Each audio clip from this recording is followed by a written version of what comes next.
Hi hello welcome back to my YouTube channel. അപ്പോൾ ഒരു important ആയിട്ടുള്ളൊരു ഇൻഫർമേഷനാണ് നിങ്ങളിലേക്ക് എത്തിക്കാൻ പോകുന്നത്. ഒരുപക്ഷെ എല്ലാവരും ആകാംക്ഷയോടെ കാത്തിരുന്ന ഒരു അപ്ഡേറ്റ് തന്നെയാണ് ഇപ്പോൾ LBS പുറത്തുവിട്ടിരിക്കുന്നത്. ട്രാവലിംഗ് ഒക്കെ ആയതുകൊണ്ട് തന്നെ എനിക്ക് വീഡിയോ എടുത്ത് അത് അപ്ലോഡ് ചെയ്യാൻ പറ്റാത്തതുകൊണ്ടാണ് ഇപ്പോൾ ഒരു വോയിസ് ഓവർ വീഡിയോ ആയിട്ട് നിങ്ങളിലേക്ക് എത്തിയിരിക്കുന്നത്. അപ്പോൾ ഇന്നത്തെ അപ്ഡേറ്റ് എന്താണെന്ന് വെച്ച് കഴിഞ്ഞാൽ കേരള നഴ്സിംഗ് പാരാമെഡിക്കൽ കോഴ്സുകളുടെ admission related provisional rank list official വെബ്സൈറ്റിൽ പ്രസിദ്ധീകരിച്ചിട്ടുണ്ട്. അപ്പോൾ നിങ്ങളുടെ റാങ്ക് എന്താണ് എന്നുള്ളത് നിങ്ങൾക്ക് കയറി ചെക്ക് ചെയ്യാവുന്നതാണ്. ഇതൊരു ഫൈനൽ റാങ്ക് ലിസ്റ്റ് അല്ല, പ്രൊവിഷണൽ റാങ്ക് ലിസ്റ്റ് മാത്രമാണ്. അതായത് നിങ്ങൾ കൊടുത്തിരിക്കുന്ന ആ ഒരു ഇൻഡെക്സ് മാർക്കിൻ്റെ ബേസിൽ പ്രിപ്പയർ ചെയ്ത ഒരു പ്രൊവിഷണൽ റാങ്ക് ലിസ്റ്റ്. ഇതൊരു ഫൈനൽ റാങ്ക് ലിസ്റ്റ് ആയിരിക്കത്തില്ല, എന്നാലും നിങ്ങൾക്കൊരു ഏകദേശം ഐഡിയ കിട്ടും നിങ്ങളുടെ റാങ്ക് ലിസ്റ്റ് എത്രയാണ്, അല്ലെങ്കിൽ എത്രാമത്തെ റാങ്കാണ് നിങ്ങൾക്ക് ലഭിക്കാൻ പോകുന്നതെന്നൊക്കെ ഒരു ബേസിക് ആയിട്ടുള്ള അണ്ടർസ്റ്റാൻഡിങ് നിങ്ങൾക്ക് ലഭിക്കുന്നതായിരിക്കും. മറ്റൊരു കാര്യം പറയാനുള്ളത്, എന്തെങ്കിലും കൺസേണോ കാര്യങ്ങളോ ഉണ്ടെങ്കിൽ നിങ്ങളുടെ കാൻഡിഡേറ്റ് പോർട്ടൽ ഓപ്പൺ ചെയ്ത്, അതായത് ലോഗിൻ ചെയ്തതിന് ശേഷം നിങ്ങൾ നിങ്ങളുടെ കൺസേൺ അവിടെ റേസ് ചെയ്യാനായിട്ട് ഓപ്ഷൻ ഉണ്ടാകും. അവിടെ റേസ് ചെയ്യുക. നേരിട്ട് ഫോൺ വിളിക്കുകയോ അല്ലെങ്കിൽ ഇമെയിൽ ത്രൂ പരാതിപ്പെടുകയോ ചെയ്യുകയാണെങ്കിൽ അവരത് പരിഗണിക്കുന്നതായിരിക്കത്തില്ല എന്ന് വെബ്സൈറ്റിൽ തന്നെ കൊടുത്തിട്ടുണ്ട്. അപ്പോൾ എന്തെങ്കിലും കൺസേണോ കാര്യങ്ങളോ ഉണ്ടെങ്കിൽ എത്രയും വേഗം തന്നെ നിങ്ങൾ നിങ്ങളുടെ കാൻഡിഡേറ്റ് പോർട്ടലിൽ കയറി നിങ്ങൾ ആ ഒരു കൺസേൺ റേസ് ചെയ്യുക.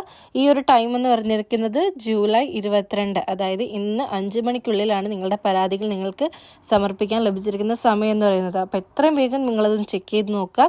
റിസർവേഷൻ കാറ്റഗറി ഒന്നും കിട്ടിയിട്ടില്ല എന്നുണ്ടെങ്കിൽ എത്രയും വേഗം നിങ്ങളത് കൺസേൺ റൈസ് ചെയ്ത് എത്രയും വേഗം നിങ്ങളുടെ പ്രോബ്ലംസ് സോൾവ് ചെയ്യുക. അപ്പോൾ ഇനി അടുത്ത് നമുക്ക് എങ്ങനെയാണ് പ്രൊവിഷണൽ റാങ്ക് ലിസ്റ്റ് ചെക്ക് ചെയ്യുന്നത് നോക്കാം. എല്ലാവരുടെയും അപ്ലൈ ചെയ്ത എല്ലാവരുടെയും റാങ്ക് ലിസ്റ്റ് പബ്ലിഷ് ചെയ്തിട്ടുണ്ട്. അപ്പോൾ നിങ്ങൾ എന്താണ് ചെയ്യേണ്ടതെന്ന് വെച്ചാൽ LBSൻ്റെ ഒഫീഷ്യൽ വെബ്സൈറ്റിൽ പോവുക. ഒരു 3 ഡോട്ട് കാണുന്ന അത് ക്ലിക്ക് ചെയ്യുമ്പോൾ നിങ്ങൾക്ക് ഹോം ലോഗിൻ എന്നൊക്കെ പറഞ്ഞിട്ട് ഓപ്ഷൻസ് കാണും. അതിൻ്റെ ഏറ്റവും താഴെയായിട്ട് പ്രൊവിഷണൽ റാങ്ക് ലിസ്റ്റ് എന്ന് കൊടുത്തിട്ടുണ്ട്. അപ്പോൾ അത് ക്ലിക്ക് ചെയ്യുക. അത് ക്ലിക്ക് ചെയ്യുന്ന സമയത്ത് നിങ്ങൾക്ക് റാങ്ക് ലിസ്റ്റും കോട്ട എന്ന് പറഞ്ഞിട്ട് 2 ഓപ്ഷൻസ് ആയിരിക്കും കാണുന്നത്. ആ റാങ്ക് ലിസ്റ്റ് ഡ്രോപ്പ് ഡൗൺ ചെയ്യുന്ന സമയത്ത് നിങ്ങൾക്ക് റാങ്ക് ലിസ്റ്റ് 1, 2, 3 കാണാനായിട്ട് സാധിക്കും.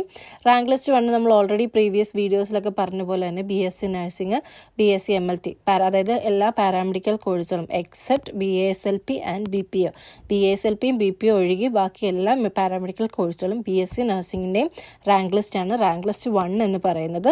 സോ അതിൽ പ്രധാനമായിട്ട് ഫിസിക്സ്, കെമിസ്ട്രി, ബയോളജിയുടെ മാർക്കാണ് അവർ ടുഗെദർ ആക്കി ഇൻഡെക്സ് മാർക്ക് കാൽക്കുലേറ്റ് ചെയ്തിരിക്കുന്നത്. അപ്പോൾ ഏകദേശം ഇൻഡെക്സ് മാർക്ക് വരുന്നത് 300-ലായിരിക്കും ഇൻഡെക്സ് മാർക്ക് കാൽക്കുലേറ്റ് ചെയ്ത് റാങ്ക് ലിസ്റ്റ് പബ്ലിഷ് ചെയ്യുന്നത്. ഇനി റാങ്ക് ലിസ്റ്റ് 2 നോക്കുകയാണെങ്കിൽ BASLP കോഴ്സിന് വേണ്ടിയിട്ടുള്ളതാണ് റാങ്ക് ലിസ്റ്റ് 2. ഇതിൽ നമ്മൾ ഓൾറെഡി പ്രീവിയസ് വീഡിയോയിൽ മെൻഷൻ ചെയ്തിരുന്നു physics, chemistry and biology or maths or computer science or statistics, electronics, psychology ഇങ്ങനെയുള്ള വിഷയങ്ങളിലൊക്കെ ഉള്ള മാർക്ക് ആഡ് ചെയ്തിട്ടായിരിക്കും ഇൻഡെക്സ് മാർക്ക് കാൽക്കുലേറ്റ് ചെയ്യുന്നത്. അതും 300-ൽ തന്നെയായിരിക്കും വരുന്നത്. മൂന്നാമത്തെ റാങ്ക് ലിസ്റ്റ് നോക്കുന്നത് BPO കോഴ്സുകൾക്ക് വേണ്ടിയിട്ടാണ്. ഇവിടെ 4 സബ്ജക്ട്സ് അവർ എടുക്കുന്നുണ്ട്. ഒന്ന് ഫിസിക്സ്, ഒന്ന് കെമിസ്ട്രി, ബയോളജി ഓർ മാത്സ്, ഒന്നെങ്കിൽ ബയോളജി അല്ലെങ്കിൽ മാത്സ്, ഇനി അതല്ലെങ്കിൽ അതുകൂടാതെ തന്നെ ഇംഗ്ലീഷും. അങ്ങനെ നിങ്ങൾക്ക് 4 സബ്ജക്റ്റിൻ്റെ മാർക്കായിരിക്കും ആഡ് ചെയ്യുന്നത്. അതുകൊണ്ട് തന്നെ ഇവിടുത്തെ ഇൻഡെക്സ് മാർക്ക് 400-ലായിരിക്കും വരുന്നത്. അപ്പോൾ ഇതിനെ ബേസ് ചെയ്തിട്ടാണ് 3 റാങ്ക് ലിസ്റ്റ് പബ്ലിഷ് ചെയ്തിരിക്കുന്നത്. അപ്പോൾ നിങ്ങൾ ഏതിനാണോ അപ്ലൈ ചെയ്തിരിക്കുന്നത്, നിങ്ങൾ BASLP കോഴ്സാണ് അപ്ലൈ ചെയ്തിരിക്കുന്നതെങ്കിൽ നിങ്ങൾ റാങ്ക് ലിസ്റ്റ് 2 നോക്കുക. BPO കോഴ്സാണെങ്കിൽ റാങ്ക് ലിസ്റ്റ് 3 നോക്കുക. ഇനി അതുമല്ല നഴ്സിംഗ്, മറ്റ് പാരാമെഡിക്കൽ കോഴ്സുകളാണെങ്കിൽ റാങ്ക് ലിസ്റ്റ് 1 ചെക്ക് ചെയ്യുക, ക്ലിക്ക് ചെയ്യുക. അതിനുശേഷം താഴെ കോട്ട എന്ന് പറഞ്ഞിട്ടൊരു ഓപ്ഷൻ കൊടുത്തിട്ടുണ്ട്. അത് ഡ്രോപ്പ് ഡൗൺ ചെയ്യുന്ന സമയത്ത് നിങ്ങൾ ഏതെങ്കിലും റിസർവേഷൻ കാറ്റഗറി കൊടുത്തിട്ടുണ്ടെങ്കിൽ ആ ഒരു റിസർവേഷൻ കാറ്റഗറിയാണ് ക്ലിക്ക് ചെയ്യേണ്ടത്. ഉദാഹരണം പറയാനാണെങ്കിൽ EWS, Ezhava, Muslim, other backward, Hindu, Latin Catholic, അങ്ങനെ തുടങ്ങി ഒരുപാട് കാറ്റഗറീസ് ഉണ്ട്. അതിൽ നിങ്ങൾ കൊടുത്തിരിക്കുന്ന കാറ്റഗറി ക്ലിക്ക് ചെയ്തതിന് ശേഷം അവിടെ ഗ്രീൻ ബട്ടണിൽ ഷോ കാണിക്കുന്നുണ്ട്. ആ ഷോ എന്നുള്ളൊരു ഓപ്ഷൻ ക്ലിക്ക് ചെയ്യുക. ഇനി നിങ്ങൾ ജനറൽ കാറ്റഗറി ആണെങ്കിൽ നിങ്ങൾക്ക് സ്റ്റേറ്റ് മെറിറ്റ് ലിസ്റ്റ് എന്നുള്ളൊരു ഓപ്ഷൻ കൊടുത്തിട്ട് നിങ്ങളുടെ റാങ്ക് ലിസ്റ്റ് ചെക്ക് ചെയ്യാവുന്നതാണ്. അപ്പോൾ ഒരു കാൻഡിഡേറ്റിന് ഏകദേശം റിസർവേഷൻ കാറ്റഗറി ഉണ്ടെങ്കിൽ ഏകദേശം 2 റാങ്ക് ലിസ്റ്റ് ആയിരിക്കും കാണുന്നത്. ഒന്ന് ജനറലിലും കാണിക്കും, അല്ലെങ്കിൽ ഏതെങ്കിലും സ്പെസിഫിക് കാറ്റഗറി ഉണ്ടെങ്കിൽ അത് സെലക്ട് ചെയ്യുമ്പോഴും നിങ്ങൾക്കൊരു റാങ്ക് ലിസ്റ്റ് കാണാനായിട്ട് സാധിക്കുന്നതായിരിക്കും. അപ്പോൾ നിങ്ങൾ റിസർവേഷൻ കാറ്റഗറി കൊടുത്തിട്ടുണ്ടെങ്കിൽ അത് സെലക്ട് ചെയ്തിട്ട് നിങ്ങളുടെ റാങ്ക് എത്രാമതാണ് വരുന്നത് നോക്കുക. ഇനി അതല്ല ജനറൽ ആണെങ്കിൽ അല്ലാതെ നോക്കാനായിട്ട് പറ്റുന്നതാണ്. അപ്പോൾ നമ്മളിപ്പോൾ ഏകദേശം ഒരു റാങ്ക് ലിസ്റ്റ് ചെക്ക് ചെയ്യുകയാണെങ്കിൽ കാണാനായിട്ട് സാധിക്കും ഏകദേശം ഒരു 730ഓളം വരുന്ന ഫസ്റ്റ് റാങ്കുകൾ വരുന്നത് തന്നെ 300 ഔട്ട് ഓഫ് 300 ഇൻഡെക്സ് മാർക്ക് ഉള്ളവർക്കാണ്. അപ്പോൾ ഇതായിരിക്കും, ഇത് ജസ്റ്റ് ഒരു പ്രൊവിഷണൽ റാങ്ക് ലിസ്റ്റ് മാത്രമാണ്. ഒന്നും കൂടെ പറയുകയാണ്, ഫൈനൽ റാങ്ക് ലിസ്റ്റ് അല്ല ഇത്. ഇതിൻ്റെ ബേസിലായിരിക്കും ഫൈനൽ റാങ്ക് ലിസ്റ്റ് വരുന്നത്. ഫൈനൽ റാങ്ക് ലിസ്റ്റ് ആയിരിക്കും നമ്മുടെ റിയൽ റാങ്ക് ലിസ്റ്റ് എന്ന് പറയുന്നത്. അതിനെ ബേസ് ചെയ്തിട്ടായിരിക്കും വരും ദിവസങ്ങളിലെ ഓപ്ഷൻ രജിസ്ട്രേഷനും allotment, trial allotment, first allotment, second allotment ഒക്കെ വരിക. അപ്പോൾ നിങ്ങൾ ഫൈനൽ റാങ്ക് ലിസ്റ്റാണ് പ്രധാനമായിട്ട് നോക്കേണ്ടത്. എന്നാലും ഈ ഒരു പ്രൊവിഷണൽ റാങ്ക് ലിസ്റ്റ് കാണുമ്പോൾ നിങ്ങൾക്ക് ഏകദേശം ഒരു ഐഡിയ ഉണ്ടാവും നിങ്ങളുടെ റാങ്ക് എത്രാമതായിട്ടായിരിക്കും വരുന്നത്, അല്ലെങ്കിൽ എത്രാമതാണ് നിങ്ങളുടെ റാങ്ക് എന്നൊക്കെ നിങ്ങൾക്കൊരു ബേസിക് ഐഡിയ ഉണ്ടാക്കാൻ പറ്റും. ഇതനുസരിച്ച് നിങ്ങൾക്ക് ഓപ്ഷൻ രജിസ്ട്രേഷന് വേണ്ടിയിട്ട് ഇപ്പോഴേ പ്രിപ്പയർ ചെയ്യാവുന്നതാണ്. ഓപ്ഷൻ രജിസ്ട്രേഷൻ എങ്ങനെ പ്രിപ്പയർ ചെയ്യണം എന്നൊക്കെ നമ്മൾ ഓൾറെഡി ഡീറ്റെയിൽ ആയിട്ട് വീഡിയോ ചെയ്തിട്ടുണ്ട്. അതൊക്കെ ഒന്ന് റെഫർ ചെയ്തതിന് ശേഷം നിങ്ങൾ ഓപ്ഷൻ രജിസ്ട്രേഷന് പ്രിപ്പയർ ആവുക. അപ്പോൾ ഇതൊക്കെയാണ് ഈ ഒരു വീഡിയോയിൽ ഇൻക്ലൂഡ് ചെയ്തിരിക്കുന്നത്. എല്ലാവർക്കും മനസ്സിലായിട്ടുണ്ട് എന്ന് വിചാരിക്കുന്നു.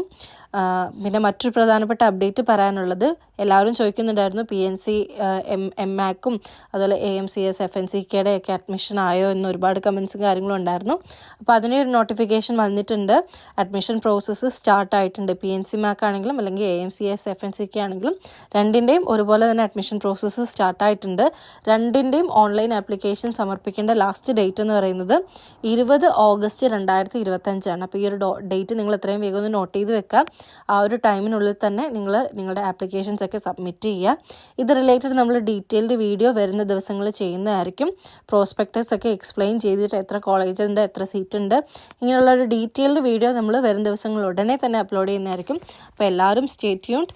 അപ്പോൾ മറ്റൊരു വീഡിയോയുമായി കാണുന്നതുവരെ എല്ലാവർക്കും ബൈ. ചാനൽ ആദ്യമായി കാണുന്നവരാണെങ്കിൽ ഡെഫിനറ്റ്ലി സബ്സ്ക്രൈബ് ചെയ്യുക. വീഡിയോ ഇഷ്ടപ്പെട്ടെങ്കിൽ തീർച്ചയായിട്ടും ലൈക്ക് ചെയ്യണം, ഷെയർ ചെയ്യണം. അപ്പോൾ ഇനി മറ്റൊരു വീഡിയോയുമായി കാണുന്നതുവരെ എല്ലാവർക്കും ബൈ. Take care.